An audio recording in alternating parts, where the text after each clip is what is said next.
सभी हेडिंग लगाओ। Law of spherical mirror.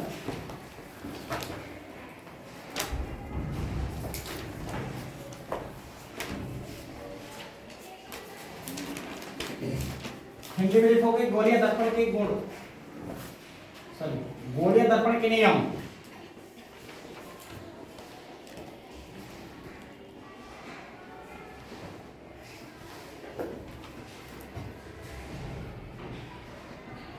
आज कौन सा डेट है? 9। देखो हेडिंग लगा दी सभी। देखो इसमें सबसे पहले क्या है, फर्स्ट में हम बता रहे हैं पहला नियम क्या है, गोलीय दर्पण कितने प्रकार का होता है मैंने बताया था आप सभी को। कितने टाइप्स के बताया थे? 2 टाइप्स। कौन कौन से? कॉन्केव और कॉन्वेक्स, मतलब अवतल और उत्तल। तो पहले देखो हम लोग कॉन्केव लेंस मिरर के लिए लिखते हैं। कॉन्केव मिरर में क्या होता है कि इसका आउटर पार्ट जो होता है रिफ्लेक्ट क्या होता है, पेंटेड पार्ट होता है, तथा इसका इनर पार्ट जो होता है क्या होता है, रिफ्लेक्टेड पार्ट होता है। यहां पर the mid point of mirror is known as pole. The mid point of mirror is known as pole. ये देखो, और ये आपका सेंटर ऑफ कर्वेचर हो गया। क्या ये? Centre of curvature. The mid point between centre of curvature and pole is known as focus. ये क्या कहलाएगा? फोकस। ये समझाया? इसको क्या बोलते हैं? इस लाइन को प्रिंसिपल एक्सेस, मुख्य अक्ष क्या बोलते हैं? Principal axis. प्रिंसिपल एक्सेस उसी को हिंदी में बोलते हैं मुख्य अक्ष। क्या बोलते हैं? मुख्य अक्ष। देखो तो ये हो गया प्रिंसिपल एक्सेस। तो प्रिंसिपल एक्सेस के पैरेलल आने वाली रे ऑफ लाइट क्या बोल रहे हैं? प्रिंसिपल एक्सेस के पैरेलल आने वाली ray of light after reflection it's passes through the focus. कहां से जा रही है? फोकस। मुख्य अक्ष के समानांतर आने वाली प्रकाश की किरण इस दर्पण से टकराने के बाद मुख्य फोकस से होकर के जाती है। देखो ये क्या हो रही है, इधर से इंसिडेंट हो रही है। इंसिडेंट का मतलब आकर के पड़ रही है, लेकिन यहाँ पर आपका रिफ्लेक्टेड पार्ट की तरफ पड़ने के बाद ये आपका फोकस से होकर के पास कर रही है। मतलब इसको हिंदी में क्या बोलेंगे? इसको बोलते हैं मुख्य अक्ष। तो मुख्य अक्ष के समानांतर आने वाली, देखो ये मुख्य अक्ष हो गया, तो इसके समानांतर ये आ रही है। तो मुख्य अक्ष के समानांतर आने वाली प्रकाश की किरण परावर्तन के बाद मुख्य फोकस से होकर के जाती है। जा रही है?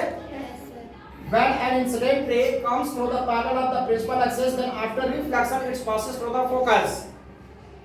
समझ रहा है? When an incident ray किसे बोलते हैं? जो मिरर की तरफ आती है। और रिफ्लेक्टेड रे किसे बोलते हैं? जो टकराने के बाद मिरर से उसी मीडियम में क्या हो जाए, रिटर्न चली जाती है, जिसको बैक बाउंस बोल सकते हैं। क्या बोलते हैं? वापस लौट जाना। तो उसको परावर्तित किरण कहते हैं। क्या कहते हैं? जैसे आप यहाँ पर समझ सकते हो, ये हो गया आपका प्लेन मिरर, यहाँ पर सोर्स ऑफ लाइट हो गया। सोर्स ऑफ लाइट का मतलब सन मान लो, चाहे कुछ भी मान लो। यहाँ से रे जो आ रही है मिरर की तरफ, ये इंसिडेंट रे है। यहाँ से टकराने के बाद जो उसी मीडियम में, ये देखो इस मिरर के ऊपर अलग मीडियम होगा, मिरर के नीचे अलग मीडियम हो जाएगा, तो उसी मीडियम में दूर जा रहे हैं। देखो ये इंसिडेंट मिरर की तरफ आ रही है, तो इंसिडेंट रे या मिरर से यहाँ पर कोलाइड होने के बाद क्या हो रही है, दूर जा रही है, तो रिफ्लेक्टेड रे कहलाती है। और जो मिरर पर अभी भी परपेंडिकुलर होता है, देखो यहाँ से टॉर्च अगर जलाया जाएगा तो इसी पर आप इसके ऊपर क्या कर देता है, रिफ्लेक्ट कर देता है, करता है। तो ये आपका नॉर्मल बोला जाता है, ये नॉर्मल बोला जाएगा, ये इंसिडेंट रे और ये रिफ्लेक्टेड रे, मतलब आपतित किरण, परावर्तित किरण और अभिलंब। हिंदी में ये जो पॉइंट होता है इसको बोलते हैं इंसिडेंस पॉइंट। क्या बोलते हैं? हिंदी में बोलते हैं आपतन बिंदु। क्या बोलते हैं? जहां पर आपतित किरण, परावर्तित किरण और अभिलंब दर्पण के जिस बिंदु पर मिलते हैं उसे आपतन बिंदु कहते हैं। क्या बोले हैं? आपतन बिंदु क्या होता है कि जहां पर आपतित किरण मतलब दर्पण का वह बिंदु जहां पर आपतित किरण, परावर्तित किरण और अभिलंब तीनों एक ही बिंदु पर मिलते हैं, आपतन बिंदु कहलाता है। Where, या ऐसा बोल सकते हैं when incident ray, reflected ray and normal meet at the same point at incidence point। ठीक है? लॉ ऑफ रिफ्लेक्शन में आपको बताया गया होगा।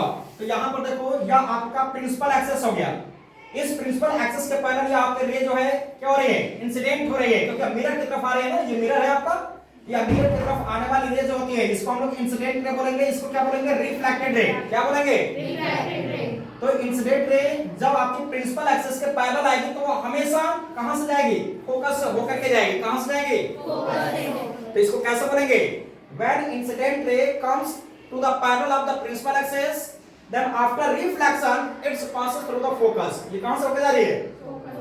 मतलब हिंदी में इसको ये बोलेंगे कि जब आपतित किरण मुख्य अक्ष के समानांतर आती है। क्या बोल रहे हैं? जब आपतित किरण मुख्य अक्ष के समानांतर आपतित होती है तो परावर्तन के बाद मुख्य फोकस से होकर जाती है। यहीं से देखो फिगर में देखकर याद हो जाएगा ये। आपतित किरण जब मुख्य अक्ष के समानांतर आती है तो परावर्तन के बाद मुख्य फोकस से होकर जाती है। बस लग गया? देखो ये जो है रिफ्लेक्टेड पार्ट है इसका, कॉन्केव मिरर में जो इंटरनल पार्ट होता है मतलब आंतरिक भाग जो होता है अंदर वाला भाग वो आपका रिफ्लेक्टेड पार्ट होता है और इसका एक्सटर्नल पार्ट जो होता है पेंटेड पार्ट होता है। बताया क्या होगा? ये फर्स्ट लॉ था। सेकंड लॉ देखो,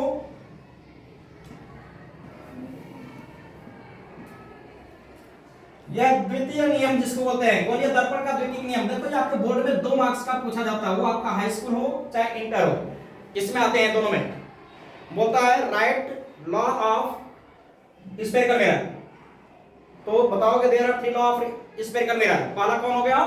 when incident ray comes to the parallel of the principal axis then after reflection it passes through the focus. ये लिखने के बाद, ये स्टेटमेंट लिखने के बाद आप इस फिगर को बनाओगे वहां पर। When incident ray comes to the parallel of the principal axis, then after reflection it passes through the focus. Hindi में क्या बोलेंगे? जब आपतित किरण मुख्य अक्ष के समानांतर आती है तो परावर्तन के बाद मुख्य फोकस से होकर जाती है। बस आ गया? सेकंड लॉ देखो, ये आपका कॉन्केव मिरर बना, इसका एक्सटर्नल पार्ट को हम लोगों ने पेंट कर दिया तथा इंटरनल पार्ट क्या है? रिफ्लेक्टेड पार्ट है। मतलब इधर से जब टॉर्च जलाया जाता होगा तो इसी तरफ क्या हो जाएगा? रिफ्लेक्ट हो जाएगा।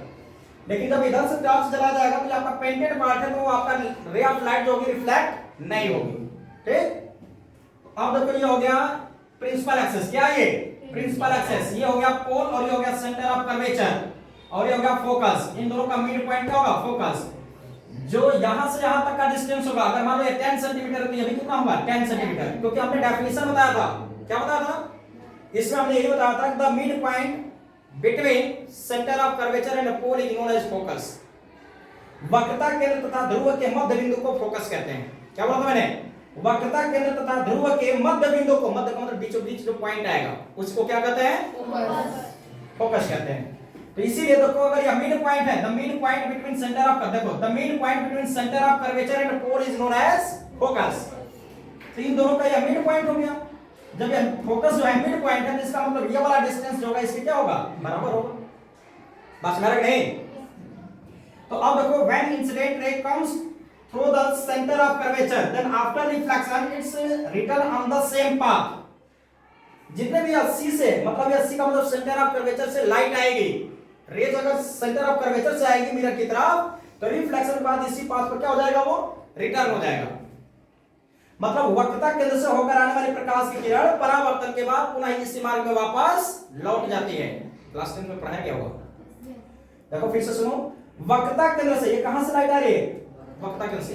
ये प्रकाश की किरण वक्रता केंद्र से आ रही है, तो वक्रता केंद्र से होकर आने वाली प्रकाश की किरण परावर्तन के बाद पुनः इसी मार्ग में वापस लौट जाती है।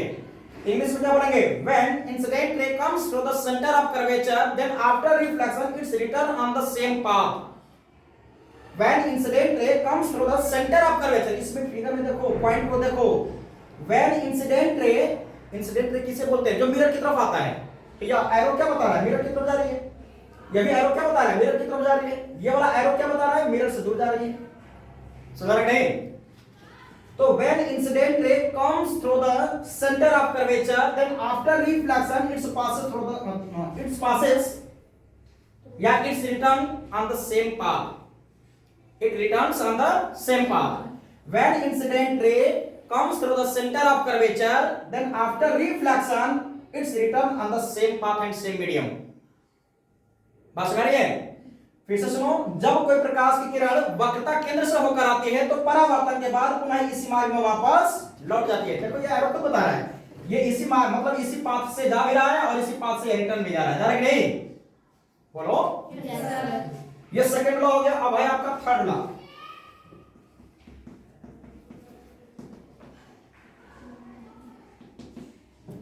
थर्ड लॉ क्या है? फर्स्ट लॉ का अपोजिट होगा। ये हो गया प्रिंसिपल एक्सिस, ये हो गया पोल, ये हो गया centre of curvature. Centre of curvature को सी से रिप्रेजेंट कर रहे हैं और ये हो जाएगा फोकस। देखो जब हम लोग इंसिडेंट रे को प्रिंसिपल एक्सिस के पैरेलल लाए थे तो वो कहां से जा रही थी? फोकस से। और जब फोकस से ही होकर के लेकर आएंगे तो क्या होगा, प्रिंसिपल एक्सिस के पैरेलल हो जाएगी। बस है ना। तो लिखेंगे when incident ray comes through the focus then after reflection it will be parallel to the principal axis.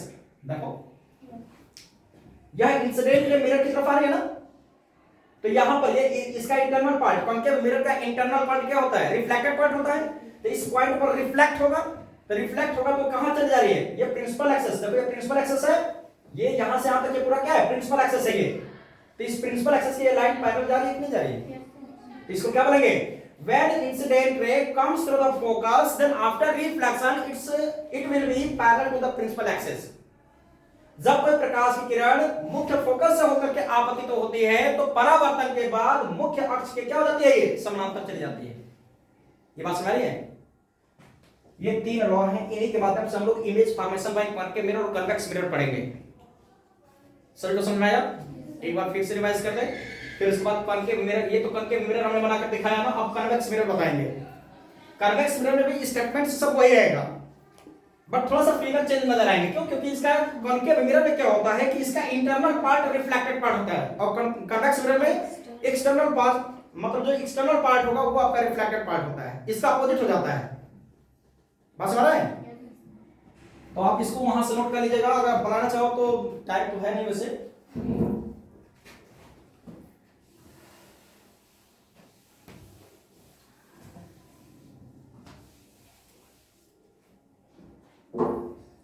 देखो अगर हम यही आपका क्या बना दिए, कन्वेक्स मिरर। कन्वेक्स मिरर में देखो इंटरनल पार्ट क्या हो गया, ये पेंटेड पार्ट है, मतलब अंदर वाला भाग क्या है, पेंटेड क्या पार्ट है, और एक्सटर्नल पार्ट इधर वाला पार्ट क्या हो गया, रिफ्लेक्टेड। ये इसका सेंटर ऑफ कर्वेचर हुआ और ये इसका फोकस हो गया, क्योंकि इसका और इसका फोकस मतलब सेंटर ऑफ कर्वेचर और कोण का मिड पॉइंट क्या कहलाता है, फोकस। तो जब कोई रे जो होगी प्रिंसिपल एक्सिस के पैरेलल आ रही है, ये प्रिंसिपल एक्सिस के पैरेलल आ रही है, तो आफ्टर रिफ्लेक्शन कहां से जाती है, फोकस से। तो अब ये आपका फोकस से होकर के जाते हुए अपीयर्स होगी। अपीयर्स मतलब केवल आभास किया जा सकता है, केवल प्रतीत होगा, लेकिन दिखाई नहीं देगा कि हम फोकस से जा रही है। बात सुना गया। मतलब when incident ray comes through the principal comes through the, या ऐसे लिखेंगे when incident ray comes through the parallel of the principal axis then after reflection it passes through the focus, क्या कहां से है, it passes through the focus, या it's appear to passes through focus, या it's appear to comes from focus। फिर से सुन लो, ये principal axis हो गया, ये क्या हो गया, प्रिंसिपल एक्सिस के पैरेलल इंसिडेंट रे आ रही है मिरर पर। अब ये इधर तो जाएगी नहीं, तो ऐसा आपको प्रतीत होगा, अर्थात ऐसा आभास होगा या ऐसा आपको फील होगा कि आपका फोकस से होकर के ही जा रही है। समझा गया। मतलब when incident ray comes through the parallel of the principal axis then it's appear to come from the focus। समझा गया। या इसको हिंदी में बोलेंगे, जब आपतित किरण मुख्य अक्ष के समानांतर आपतित होती है तो परावर्तन के बाद मुख्य फोकस से होकर के जाते हुए प्रतीत होती है। सुना गया। अब देखो सेकंड वाला क्या है, वही सेंटर ऑफ कर्वेचर वाला।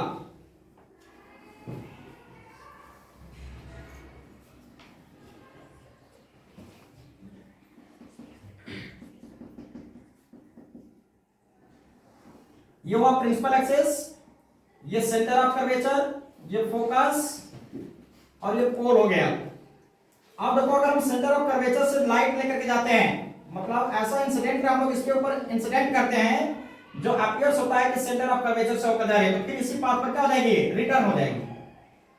when incident ray comes to the center of curvature then after reflection it's appear to comes from focus comes from center of curvature। ठीक, या हिंदी में इसको ऐसे भी कह सकते हैं, जब आपतित किरण, क्या बोल रहा है, जब आपतित किरण वक्रता केंद्र से होकर के जाती है या आपतित होती है तो ये उसी पाथ पर, मतलब उसी मार्ग में वापस लौट जाती है। हिंदी में जब आपतित किरण वक्रता केंद्र से आपतित की जाती है तो परावर्तन के बाद पुनः उसी मार्ग में वापस लौट जाती है या लौटती हुई प्रतीत होती है। प्रतीत का मतलब केवल आभास होगा, यहां से जाते हुए आपको दिखाई नहीं देगा। क्यों? क्योंकि आपका ये पेंटेड पार्ट है। क्या मिरर के पीछे आपका जो इमेज बनता है क्या आप उसको देख सकते हो क्या? नहीं ना, सिर्फ उसको अपीयर्स होता है कि हाँ आपका इमेज बन रहा है। इसी तरीके से थर्ड है, इसी का अपोजिट,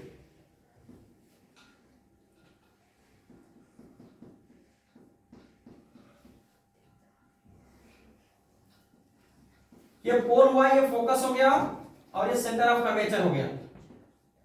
तो जितनी भी लाइट अगर आपका कहां से फोकस से आते हुए अपीयर्स होंगे वो आफ्टर रिफ्लेक्शन क्या हो जाएंगे? प्रिंसिपल एक्सिस के पैरेलल। देखो ये इंसिडेंट रे जब फोकस से होकर के आ रही है तो आफ्टर रिफ्लेक्शन क्या हो जा रही है? प्रिंसिपल एक्सिस के पैरेलल जा रही है। जब हम लोग इसको इस इंसिडेंट रे को इधर की तरफ लेकर जा रहे थे तो यहां पर रिफ्लेक्ट होने के बाद ऐसे जा रहा था, ठीक है। और जब यहीं देखो इसका रिफ्लेक्ट का मतलब क्या होता है? उधर चौक, जैसे देखो अगर ये मान लो टॉर्च है, ये क्या है? टॉर्च। तो यहां से जब हम लोग लाइट को इमिट कराएंगे मतलब इंसिडेंट कराते हैं इस रिफ्लेक्टेड पार्ट के ऊपर तो ये टकराने के बाद ऐसे कहीं जाएगा, समझ गया। और जब इसको हम लोग यहां से क्या करेंगे? इंसिडेंट कराएंगे, जब यहां से लाइट को जलाया जाएगा इसके पॉइंट पर, इस पॉइंट पर, तो आफ्टर रिफ्लेक्शन आपका इसी की तरफ जाने लगेगा। देखो बस है कि नहीं?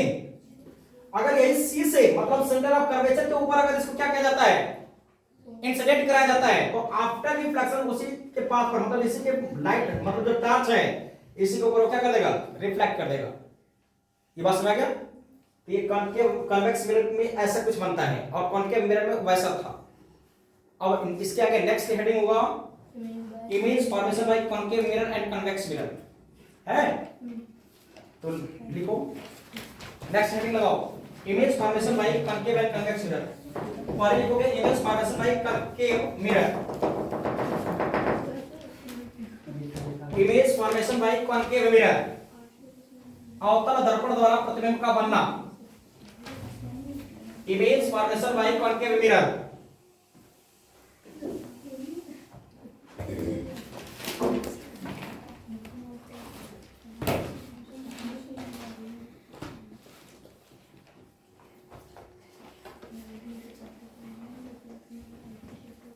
Image formation by concave mirror,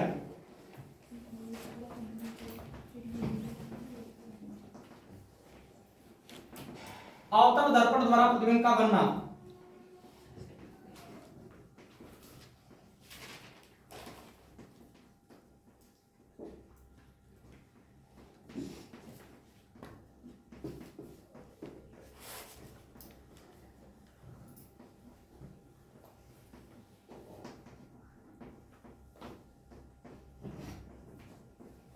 देखो जो आपका image formation by concave mirror होता है, कॉन्केव मिरर में जो इमेज फॉर्मेशन होता है ये आपके बताएंगे 6 कंडीशन बताएंगे। कितने कंडीशन बताएंगे? 6 कंडीशन। 6 कंडीशन में से 5 कंडीशन में आपका इमेज जो होगा रियल एंड अपोजिट बनेगा। कैसा बनेगा? और एक कंडीशन ही आपका मात्र ऐसा होगा जिसमें आपका इमेज कैसा बनेगा? Virtual and direct. हमने ये भी बता दिया है कि वर्चुअल क्या होता है, डायरेक्ट क्या होता है, फिर रियल क्या होता है, इसे बताया था ना। रियल का मतलब हो गया कि ऐसा इमेज जो हमारे आंखों में बनाए, या ऐसा इमेज जब तक वो आपका मिरर के सामने हो तब तो बने ही, लेकिन जैसे वो ऑब्जेक्ट उस मिरर से हट भी जाए तो भी उसका इमेज फाइंड आउट किया जा सके। या एक हमने सिंपल से बताया था कि ऐसे प्रतिबिंब जिसे पर्दे पर प्राप्त किए जा सकते हैं वास्तविक प्रतिबिंब कहलाते हैं। ऐसे प्रतिबिंब जिसे पर्दे पर प्राप्त नहीं किया जा सकता है आभासी प्रतिबिंब कहलाते हैं। जैसे कैमरे से लिया गया फोटो रियल इमेज हो गया, हम लोग के आंखों में जो इमेज बनता है रियल बनता है। और जितने रियल इमेज होंगे सब उल्टे बनते हैं। जितने रियल इमेज होंगे, जितने वास्तविक प्रतिबिंब होंगे कैसे बनेंगे? उल्टे। हम लोग के आंखों में जो इमेज बन रहा है तो मुंह का उल्टा बन रहा है, लेकिन वो आपका नर्व ऑप्टिक्स से आपका जुड़ा हुआ है, मतलब प्रकाश सिराओं से जुड़ा है, तो रेटिना पर उल्टा बन रहा है, लेकिन वो जाकर के माइंड उसको क्या कर देता है? सीधा कर देता है। बस समझ गया? तो ये होता है आपका रियल इमेज। अब सोचो कि हमने बोला कि ऐसे इमेज जिसको जब तक वो व्यक्ति आपके सामने तब तक तो उसका इमेज बनेगा ही, जैसे वो हट जाएगा क्या आपकी आंखों से इमेज उसका बनना बंद हो जाता है क्या? जैसे उसके बारे में सोचा तुरंत आ गया वो, होता है ऐसा? तो ये रियल इमेज की पहचान है। या ऐसे इमेज जिससे स्क्रीन पर फाइंड आउट किया जाता है, स्टूडियो में गए फोटो खिंचवाया तुम्हें दे दिया वो, तो वो रियल इमेज हो गया। इसी तरीके से अब हम लोग प्लेन मिरर के सामने जब तक खड़ा है तब तक इमेज बनेगा, जैसे हट जाओगे नहीं बनेगा, उसको स्क्रीन पर फाइंड आउट नहीं कर सकते। कर सकते हो बस मेरा, तो वो वर्चुअल इमेज था। तो अब जो हम इसमें 6 कंडीशन बताएंगे, मतलब इमेज फॉर्मेशन में जो कॉन्केव मिरर होगा इसमें 6 कंडीशंस को हम लोग क्या करेंगे, पढ़ेंगे, जिसमें से आपके 6 कंडीशन में से 5 कंडीशन में आपके रियल एंड अपोजिट इमेज बनेगा, और एक कंडीशन ऐसा होगा जिसमें आपका वर्चुअल और इरेक्ट इमेज बनेगा। कैसा बनेगा, वर्चुअल और इरेक्ट। वर्चुअल का मतलब होता है आभासी और इरेक्ट का मतलब क्या होता है, सीधा। तो जितने आपके वर्चुअल इमेज होंगे सब कैसे होंगे, सीधे। हमने एक ट्रिक बताया था, आभासी था, मतलब आभासी था का मतलब क्या हुआ, आभासी धा जोड़ दो यहीं पर, मतलब जितने आभासी प्रतिबिंब होंगे वो कैसे बनेंगे, सीधे बनेंगे। समझा गया। तो जब वर्चुअल इमेज इरेक्ट बन रहा है तो आपका 100% फिक्स हो गया कि आपका रियल इमेज कैसा होगा, अपोजिट होगा। जब हम प्रॉपर्टीज ऑफ प्लेन मिरर बताए थे तो उसमें आपको 5 मतलब 6-7 कंडीशन बताए थे, तो उसमें एक वर्ड और आया था, लैटरल अपोजिट, जो 180 डिग्री के एंगल पर रोटेट करके दिखाता है। ठीक, तो इसमें से पहले कंडीशन को हम लोग रीड करने जा रहे हैं।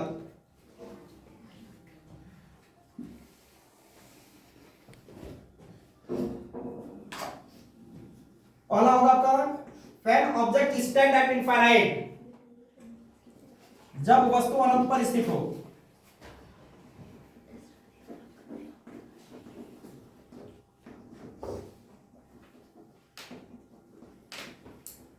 जब वस्तु कहां पर हो, अनंत पर हो। तो ये देखो, ये आपका हो गया प्रिंसिपल एक्सिस, मतलब ये आपका कॉन्केव मिरर हुआ। ये क्या हुआ, कॉन्केव मिरर। कॉन्केव मिरर का एक्सटर्नल पार्ट क्या होता है, पेंटेड पार्ट होता है। इंटरनल पार्ट क्या होता है, रिफ्लेक्टेड पार्ट होता है। ये देखो, the main point of mirror is known as pole. बोलो सभी जब बोले तो। ये देखो, ये आपका सेंटर ऑफ कर्वेचर हुआ, ये हो गया इसका main point. Centre of curvature और पोल का जो मेन पॉइंट होता है वो क्या होता है, फोकस। ये आपका प्रिंसिपल एक्सिस है कि नहीं। जब ये प्रिंसिपल एक्सिस है तो ये प्रिंसिपल एक्सिस जहां पर ये समाप्त हो गया इसके बाद ये इनफाइनाइट माना जाएगा, अनंत। क्या माना जाएगा, अनंत। एक प्रॉपर्टी मैंने आप लोगों को नहीं बताया, जो प्लेन मिरर होता है, प्लेन मिरर का जो फोकस होता है वो इनफाइनाइट होता है, उसका फोकस होता नहीं है, अनंत पर माना जाता है। कहां माना जाता है, इसलिए उसका जो मैग्निफिकेशन जो होता है वो इनफाइनाइट होता है। देखो अभी आपको फार्मूला बताया जाएगा, 1/f होता है, P = 1/f होता है, क्लास 10 के बच्चों को बताया जा चुका होगा। तो अब देखो, जब प्लेन मिरर जो होता है, जो प्लेन मिरर होता है उसका फोकस क्या होता है, क्या होगा, इनफाइनाइट होता है। क्या होता है, ठीक। तो इसका पावर क्या हो जाएगा, पावर हो जाएगा 0, क्योंकि 1/∞ = 0। क्या माना जाएगा, 0। ठीक है। तो अब देखो, जहां पर यह प्रिंसिपल एक्सिस इधर समाप्त हो रहा है, चाहे यहां पर जो समाप्त हो रहा है इसके बाद इनफाइनाइट माना जाता है। क्या माना जाता है, इनफाइनाइट। तो सपोज करो यहां पर कोई व्यक्ति है, इसका इमेज जो है, तो इसके सबसे पहले मान लो इस ऑब्जेक्ट, व्यक्ति को ना बनाए, ऑब्जेक्ट ही लेते हैं, पेंसिल ही लेते हैं, ठीक है। यह अब इसको बोलते हैं बॉटम, ए, और ये हो गया बी, ये हो गया इसका टॉप। टॉप का मतलब ऊपरी सिरा। बॉटम क्या हुआ, पैर, हेड, या टॉप क्या बोलेंगे, सर।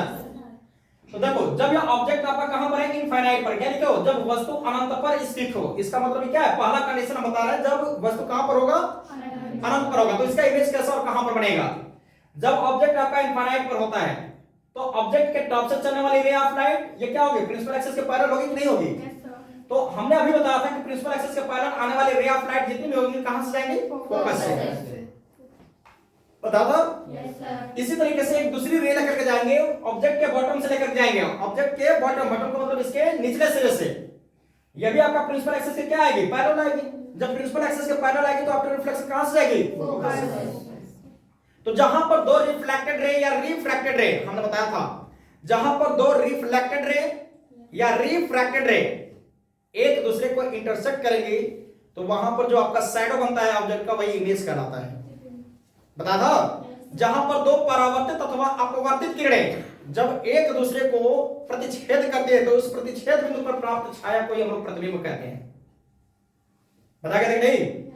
तो इसी तरीके से देखो, जब यह ऑब्जेक्ट आपका इनफाइनाइट पर है तो ऑब्जेक्ट के टॉप से चलने वाली रे ऑफ लाइट, ऑब्जेक्ट के टॉप से चलने वाली रे ऑफ लाइट जो कि क्या है, प्रिंसिपल एक्सिस के पैरेलल है। आफ्टर रिफ्लेक्शन कहां से जाएगी, ये फोकस से जा रही है ये, एक दूसरी रे ऑफ लाइट ऑब्जेक्ट के बॉटम से लेकर जाते हैं, जो कि अभी क्या है, प्रिंसिपल एक्सिस के पैरेलल है। तो ये भी प्रिंसिपल एक्सिस के पैरेलल है, जितनी भी प्रिंसिपल एक्सिस के पैरेलल आएंगे आफ्टर रिफ्लेक्शन कहां से जाएंगे, फोकस से। तो ये देखो, ये तो आपका ऑब्जेक्ट से आ रही है किरण, क्या बोलते हैं, ये इंसिडेंट रे है ना, क्योंकि मिरर की तरफ जितनी भी रे आएंगे क्या कहलाएंगे, इंसिडेंट रे। यह भी आपका इंसिडेंट रे। अब यह मिरर से टकरा करके दूर जा रही है, यह भी मिरर से टकरा करके क्या हो रही है, दूर जा रही है। तो जो मिरर से कोलिजन के बाद क्या होती है, दूर जाती है, वो आपका क्या कहलाती है, रिफ्लेक्टेड रे कहलाती है, कहलाती है कि नहीं। तो देखो, जब आपका ऑब्जेक्ट के टॉप से लेकर के जाते हैं, एक इंसिडेंट रे लेकर जाते हैं, तो जो कि प्रिंसिपल एक्सिस के पैरेलल होता है, आफ्टर रिफ्लेक्शन कहां से आ रही है, फोकस से।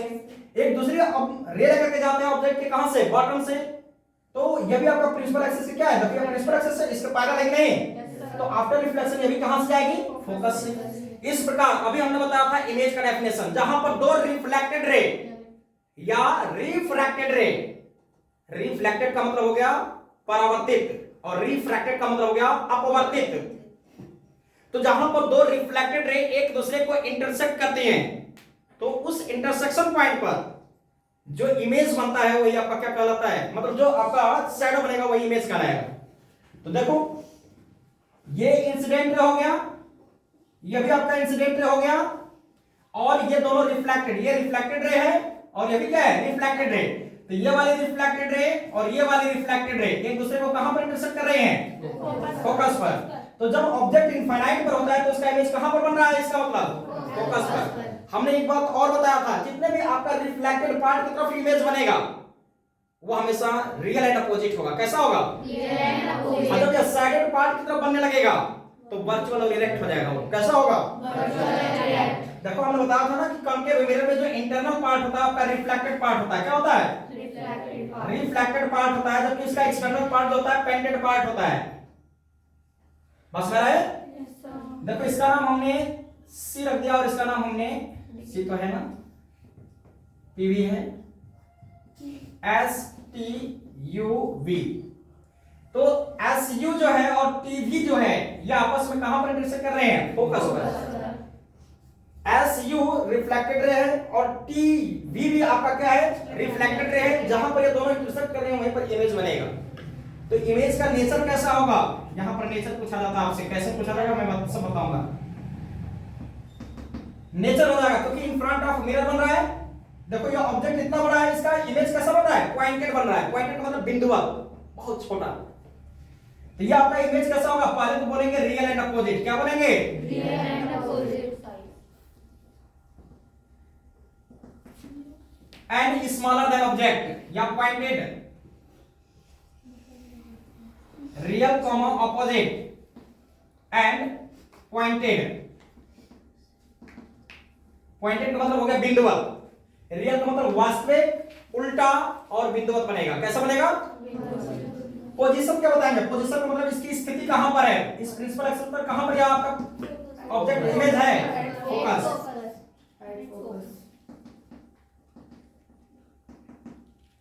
एट फोकस,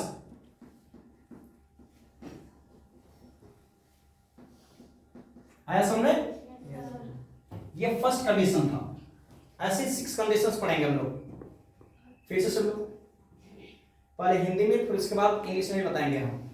जब वस्तु आपका अनंत परिस्थित होता है, सभी सीधा बोलो, जब वस्तु अनंत परिस्थित होता है तो वस्तु के ऊपरी सिरे से चलने वाली प्रकाश की किरण जो कि मुख्य अक्ष के समानांतर होती है, परावर्तन के बाद मुख्य फोकस से होकर जाती है।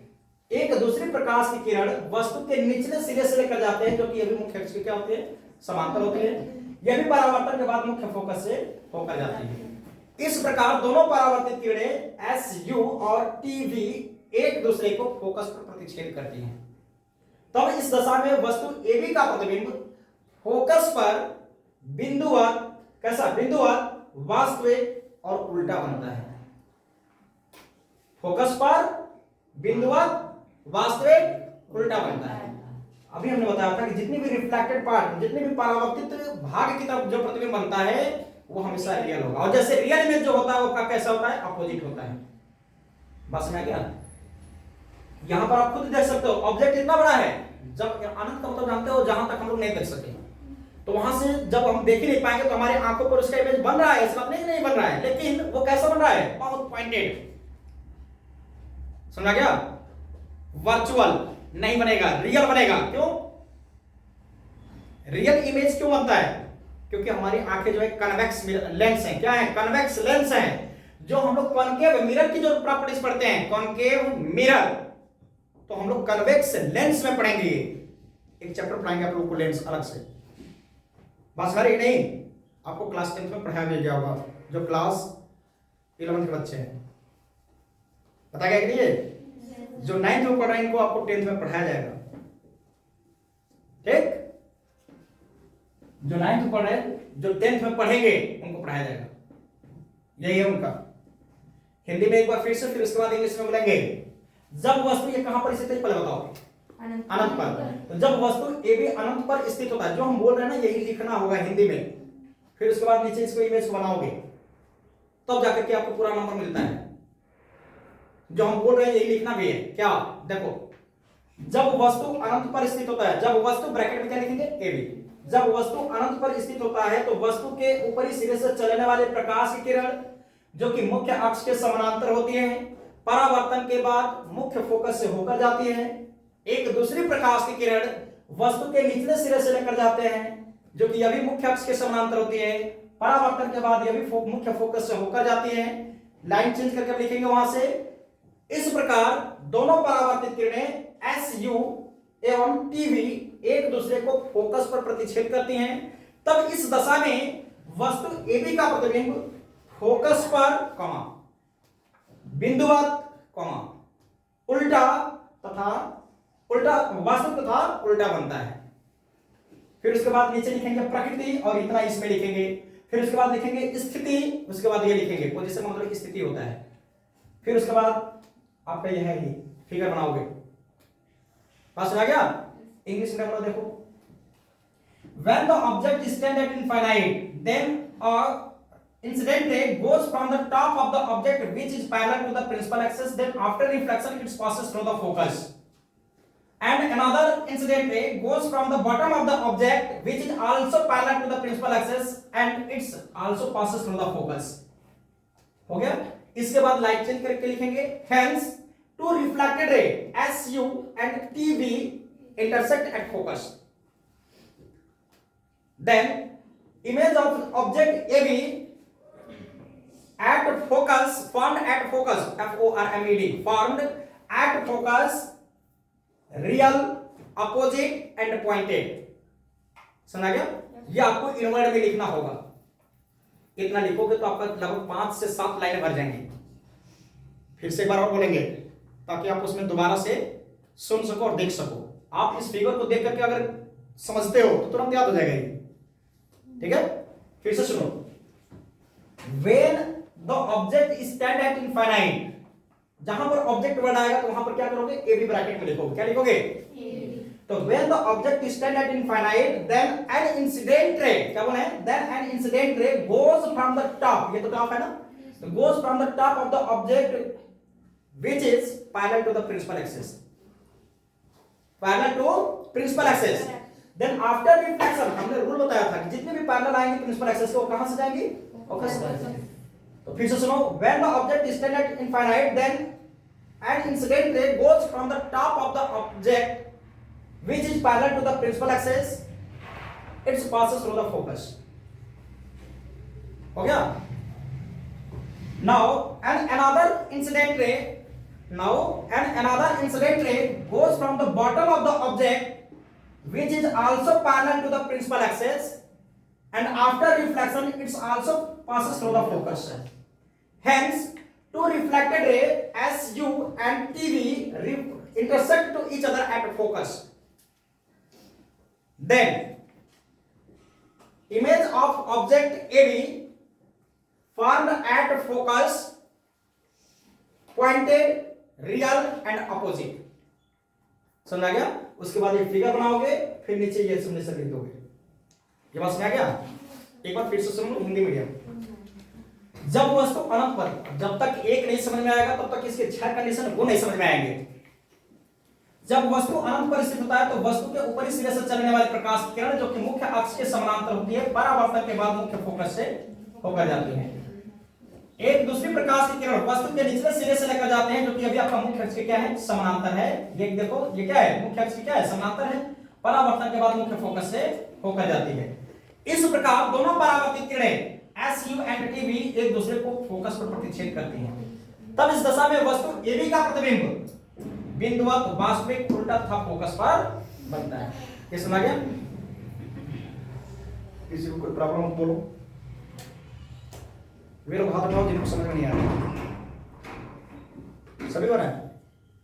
सभी इधर बोलो। ठीक है। अब देखो सेकेंड कंडीशन, जब हम इस ऑब्जेक्ट को और इधर की तरफ लेकर जाएंगे, जब इस ऑब्जेक्ट को हम जितना ही मिरर की तरफ लेकर जाएंगे तो इसका इमेज जो होगा फोकस से उठ करके और इधर की तरफ जाएगा, पीछे की तरफ। जब ऑब्जेक्ट इधर जाएगा तो इमेज पीछे की तरफ आएगा। और एक कंडीशन ऐसा आ जाएगा कि ऑब्जेक्ट को जब हम फोकस और पोल के बीच में रखेंगे तो इसका इमेज आपका कहीं इधर बन जाएगा। आ रहा समझ में?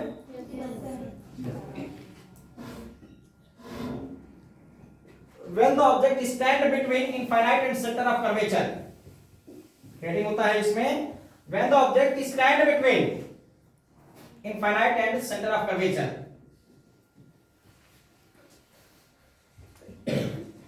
stand between infinite and center of curvature, center of curvature को सी से अनंत को ऐसे मैंने दिखा दिया। ये हो गया आपका कॉन्केव मिरर। क्या है ये? कॉन्केव मिरर का एक्सटर्नल पार्ट क्या होता है? Painted part. इंटरनल पार्ट क्या होता है? Reflected part. ये मिरर का मिड पॉइंट क्या कहलाएगा? ये पोल। और यहां से पोल से जो आपका सेंटर ऑफ कर्वेचर से होकर के जाने वाली जो लाइन होती है वो क्या कहलाती है? Principal axis. ये इसका सेंटर ऑफ कर्वेचर हो गया। The mid point of centre of curvature and pole is known as focus. अब ऑब्जेक्ट को कहां पर रखा गया है? इनफाइनाइट और सेंटर ऑफ कर्वेचर के बीच में। समझा गया नहीं? ये हो गया ऑब्जेक्ट AB। तो ऑब्जेक्ट के टॉप से हम लेकर चलेंगे, फिर वैसे ही वही वाला हाल इसमें भी है। जितने भी इसके टॉप से रेज जाएंगे वो कहां से जाएंगे? आफ्टर रिफ्लेक्शन फोकस से। और जब इसके हम सेंटर ऑफ कर्वेचर से लेकर जाएंगे तो आपका सेम पाथ पर क्या हो जाता है? रिटर्न हो जाता है। देखो व्हेन एन इंसिडेंट रे, मतलब जब कोई प्रकाश की किरण कहां से, ये वस्तु AB है, पर हिंदी मीडियम वाले बच्चे भी समझो। ये देखो अब वस्तु कहां पर स्थित है? अनंत तथा वक्रता केंद्र के बीच स्थित है। जब वस्तु, इसको क्या बोलेंगे? जब वस्तु अनंत तथा वक्रता केंद्र के बीच स्थित हो तो वस्तु के ऊपरी सिरे से चलने वाली प्रकाश की किरण जो कि मुख्य अक्ष के समानांतर है। क्या ये मुख्य अक्ष ये हो गया? इसके समानांतर आ रही है कि नहीं? जब मुख्य अक्ष के समानांतर ही आ रही है तो परावर्तन के बाद कहां से जाएगी? मुख्य फोकस से होकर जाती है। एक दूसरी प्रकाश की किरण वस्तु के ऊपरी सिरे से, अब इसके सामने, इस ऑब्जेक्ट के सामने कौन सा पॉइंट आ रहा है? C, वक्रता केंद्र। तो एक दूसरी प्रकाश किरण वस्तु के ऊपरी सिरे से ही इसके वक्रता केंद्र से होकर गुजार देंगे, जो परावर्तन के बाद पुनः इसी मार्ग में वापस लौट जाएगी। पता है कि नहीं बात? क्योंकि जितने भी आपका C से रेज आती हैं आफ्टर रिफ्लेक्शन उसी पाथ पर क्या हो जाती हैं? रिटर्न हो जाती हैं। सेकंड लॉ बताया था मैंने। लॉ ऑफ स्फेरिकल मिरर का सेकंड पार्ट यही था, मतलब सेकंड लॉ क्या था कि जब कोई प्रकाश की किरण, मतलब जब कोई लाइट जो होती है सेंटर ऑफ कर्वेचर से आती है तो आफ्टर रिफ्लेक्शन सेम पाथ पर क्या हो जाती है? रिटर्न हो जाती है। ये बताया गया था। तो ये C से आ रही है तो C के ऊपर ही क्या हो गई? रिफ्लेक्ट हो गई। ये हो गया BS, ये हो गया T और ये हो गया U। आगे समझ? अब बताओ ये भी रिफ्लेक्टेड रे है और ये भी रिफ्लेक्टेड रे है, एक दूसरे को कहां पर इंटरसेक्ट कर रहे हैं? बिटवीन फोकस, देखो between centre of curvature and focus. तो देखो इमेज इसका यहीं पर बनेगा। ये हो गया A डैश B डैश। क्या हुआ? A dash B dash. ये ऑब्जेक्ट इतना बड़ा है, इसका इमेज देखो छोटा बना है कि नहीं बना है? ये ऑब्जेक्ट जो है प्रिंसिपल एक्सिस के क्या है? ऊपर है। अब देखो ये ऑब्जेक्ट इमेज जो है कहां है? प्रिंसिपल एक्सिस के नीचे है। तो उल्टा बना कि नहीं बना? समझ रहे? तो अब देखो when the object stand between, देखो when the object, इधर इनफाइनाइट माना जाता है, बताते हैं जहां पर ये समाप्त होता है उसके बाद इनफाइनाइट। जब ऑब्जेक्ट इनफाइनाइट और सेंटर ऑफ कर्वेचर के बीच स्थित होता है तो ऑब्जेक्ट के टॉप से चलने वाली रे ऑफ लाइट जो कि प्रिंसिपल एक्सिस के क्या होती है? पैरेलल होती है। आफ्टर रिफ्लेक्शन कहां से? जब प्रिंसिपल एक्सिस के पैरेलल होगी तो आफ्टर रिफ्लेक्शन कहां से जाएगी? फोकस से होकर पास करती है। फिर इसके बाद एक दूसरी जो रेज है इंसिडेंट रे, वो हम कहां से? ऑब्जेक्ट के टॉप का मतलब ऊपरी सिरे से, ऑब्जेक्ट के टॉप से लेकर जाते हैं उसके सेंटर ऑफ कर्वेचर से होकर के जाती है और आफ्टर रिफ्लेक्शन तो ये क्या हो जाएगी उसी पाथ पर रिटर्न हो जाएगी। तो यह भी आपका रिफ्लेक्टेड रे है और यह भी आपका रिफ्लेक्टेड रे है, एक दूसरे को कहां पर इंटरसेक्ट कर रहे हैं between centre of curvature and focus. तो इस ऑब्जेक्ट एबी का जो इमेज होगा कहां पर बन रहा है between centre of curvature and focus. कैसा होगा real and opposite and smaller then the object होगा। यह वस्तु से क्या है छोटा है। रियल इसलिए बोला क्योंकि आपका रिफ्लेक्टेड पार्ट की तरफ बन रहा है। रियल क्यों बोला गया क्योंकि आपका रिफ्लेक्टेड पार्ट की तरफ बन रहा है, बन रहा है कि नहीं। अब यहां पर वर्चुअल तो बोल नहीं सकते क्योंकि वर्चुअल इमेज बनेगा तो आपका पेंटेड पार्ट की तरफ बनेगा। किधर बनेगा जितने आपका रिफ्लेक्टेड पार्ट की तरफ बनेगा वो आपका रियल इमेज होगा। जितने रियल इमेज होते हैं वो कैसे होते हैं अपोजिट होते हैं, इनवर्टेड मतलब इन्वर्टेड होते हैं। कैसे होते हैं हिंदी में बोलते हैं उल्टा। ठीक है तो फिर से एक बार सुन लो। When an object stand between infinite and center of curvature, then an incident ray goes from the top of the object which is parallel to the principal axis, and after reflection it passes through the focus. And another rays is also goes from the top of the object through the center of curvature. Then after reflection it's returned on the same path.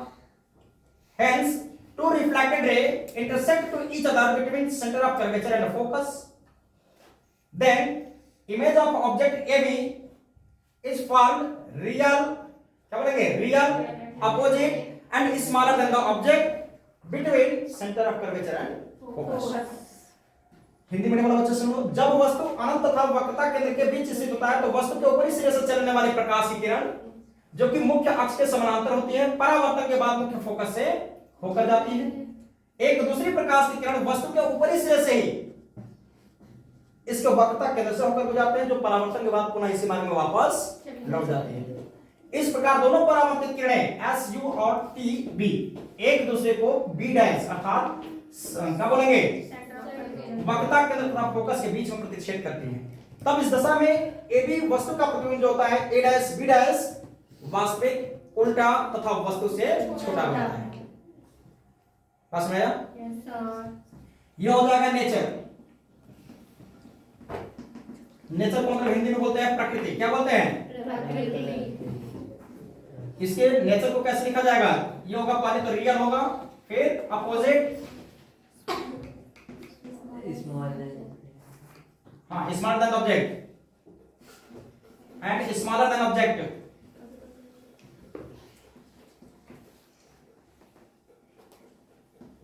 वस्तु से छोटा है कि नहीं है? देखो उल्टा क्यों कर रहा है क्योंकि प्रिंसिपल एक्सिस के ऊपर है तो ये प्रिंसिपल एक्सिस के नीचे है। पोजीशन में क्या लिखा जाएगा जिसको बोलते हैं स्थिति?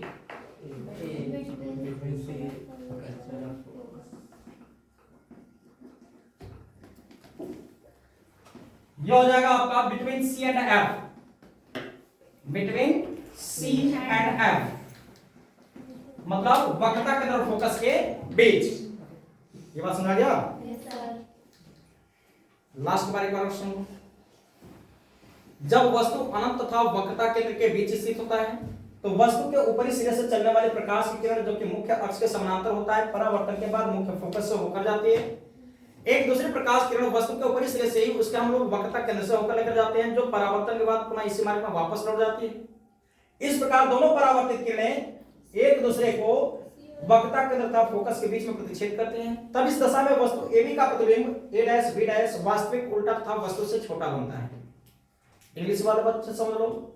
When an incident ray stand between infinite and center of curvature, when an object stand between infinite and center of curvature, then an incident ray goes from the top of the object which is parallel to the principal axis.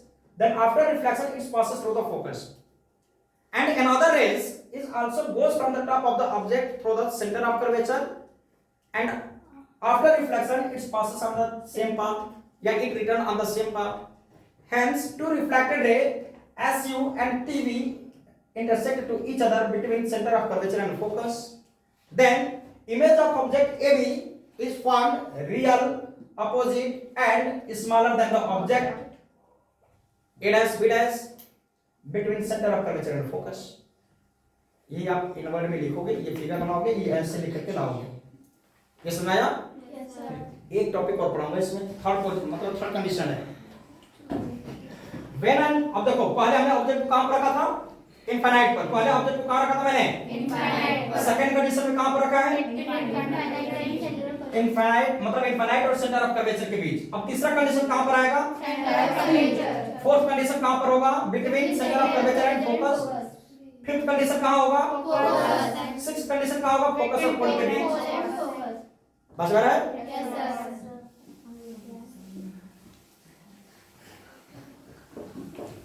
छोटा क्या है, ये दो condition अभी बताए, अभी चार condition इसमें बचे हैं। ठीक, तो ये चारों कंडीशन अभी आपको कल बता देंगे। तो ये सब आप करके आओगे। सॉरी बंद कर